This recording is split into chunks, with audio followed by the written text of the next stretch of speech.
We spoke to the NFL's only current Korean American defensive player about his heritage and what it means to represent for the community. I run this media outlet. It's called AMAZN It's a platform for Asian American athletes, and I've been seeing what you've been doing over the past few years, and came out to the Ravens game this past week. But yeah, and I appreciate you for doing this. Appreciate you for what you're doing for the culture, man. Yeah, no problem. I appreciate you doing the interview and bringing awareness to it. I'm Kyle Hamilton, play safety for the Baltimore Ravens. What was it like growing up in a bit biracial household, and how did you come to kind of embrace both of those cultures and both those identities? Right. Growing up, I was a part of a lot of cultures. I was born in Greece because my dad was playing basketball over there, and he's from Mobile, Alabama. He's African American, and I have an older brother as well. But my mother, she was born and raised in Korea until she was about 13, and then her stepfather met my grandmother, and they got married and moved to the States together, and that's how my mom and dad met. So growing up, I pretty much had all sides, whether it was the black side of the family, the Asian side, getting immersed in both cultures, and it was pretty cool. What are your top three, Korean foods that you've had growing up? Top three Korean foods. Bulgogi. Kimchi's growing on me, but I'm starting to try to like it. It's not necessarily only Korean, but rice and seaweed. I used to eat rice and seaweed like every single day. I still do now, but my mom used to eat that for breakfast, lunch, and dinner sometimes. What is something about, Korean culture that you think the rest of society needs to know? I think that Korean culture is unique, and a lot of other Asian cultures, just because of the respect that people have for elders. It's a big thing over there, and I think it's something that a lot of the world could learn from, just because other people have been through a lot, seen a lot, know a lot of things, and younger people are really aware of that and have a lot of respect for them. So I think that's one cool thing. Growing up, did you ever feel like you were ever seen differently on the field for being half Korean? Or and to add on to that, kind of when was it in your journey that you kind of realized you were on a path that very few Asian Americans have traveled before?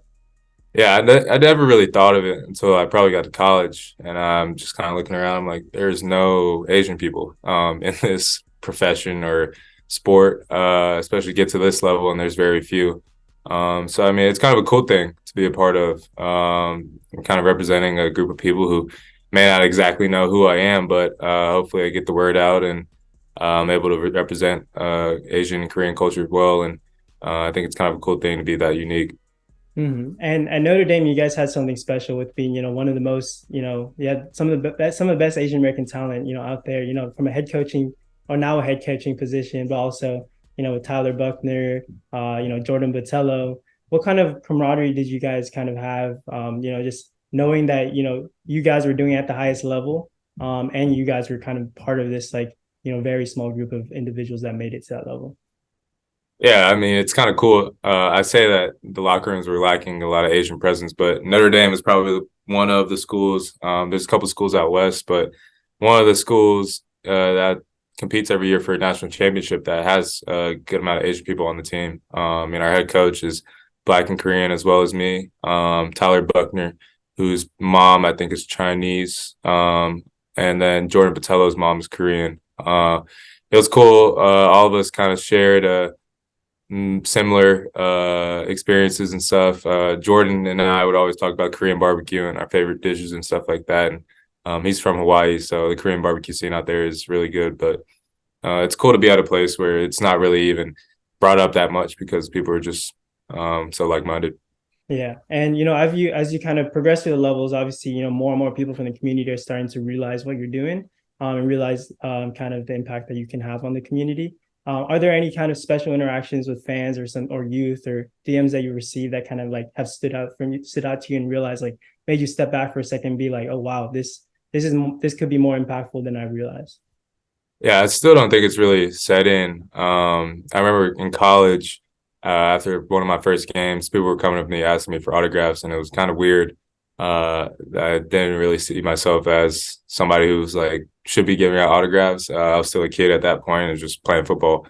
But now I'm kind of getting to be more used to it and stuff like that. And I realized that my influence is bigger than it once was, or what I thought it once was. And there's more eyes on me, for the good, for the better, and for the worse. Everything that comes with it, accepting it, embracing it. But I understand that just like I was looking up to people growing up, there's going to be kids looking up to me, football or not, and hopefully be a good role model for them. Uh-huh. And a really just random fact that I find really interesting here is there's only been, literally only a handful of Asian American DBs to play in our sports history. And, three of them actually come from the Ravens with yourself, Haruki Nakamura, and Will Demps was actually half Korean as well. Did you ever like know of that, that they played on this team? Was that ever something that you like thought about, and kind of just like knowing that fact, and what does that kind of mean that you're kind of following in the footsteps of, one generation before you, one generation before that, they came up and kind of paved the way a little bit. Yeah, like you said, it's only a handful, so very few and far in between. I've heard that I look like Will Demps. Somebody said that to me. That I look like him, so I'll have to see a picture to see if I agree. But no, I think Heinz Ward Korean? I think he is. Yeah. So that's one guy who obviously made a name for himself, and he's Korean. He actually went to Georgia too, which is where I'm from. But it's kind of crazy to be something that doesn't come around a lot in the NFL because there's so many guys that it's kind of hard to be unique sometimes. So I guess that's an advantage. Yeah. And have you ever talked much with any of the other, Asian American players that are currently playing, like, Cam Bynum, Taylor Rapp, any of those guys, and kind of, is there any type of camaraderie within this small fraternity that's currently playing? I wouldn't say there is, but that's one thing I definitely want to see happen for sure. I mean, we just played Ku from Atlanta, and I was kind of thinking about before the game, wanted to say something to him, but I forgot about it after the game. But I mean, yeah, there's such a small group of Asian guys in the NFL, and if we can kind of make it more of a norm, that'd be great. Mm-hmm. And a couple last questions. Like, what is it, from the conversations you've had with your family, now you made it to this level, and now that they know kind of the impact that you can have at this level for the community, what has their response kind of been, about like you doing historic things to kind of represent your heritage?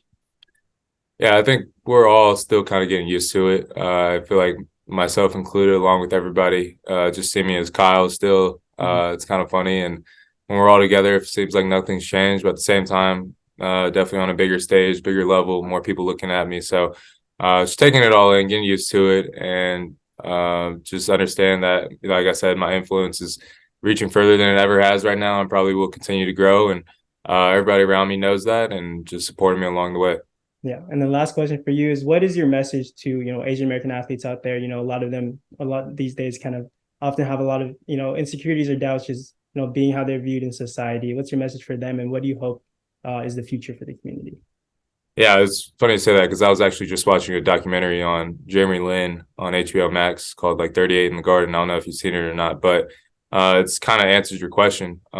He was overlooked his whole life, just different stereotypes about being an Asian kid. And yeah, he's good for high school, or maybe he's good for college, but I mean, there's never been a really good Asian player like that, or what other people were saying. So there's always going to be a certain cap that other people put on you, but I feel like it's your job to kind of uncap yourself and tap into the potential that you have, and not really listen to other people.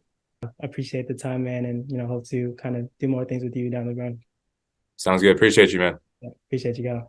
Here's Will Demps. You seen a picture of him? I have not. Definitely do kind of. Yeah, I see it. I do. I definitely do. Thanks, Pranav. Yeah, thank you, Dan. I appreciate it.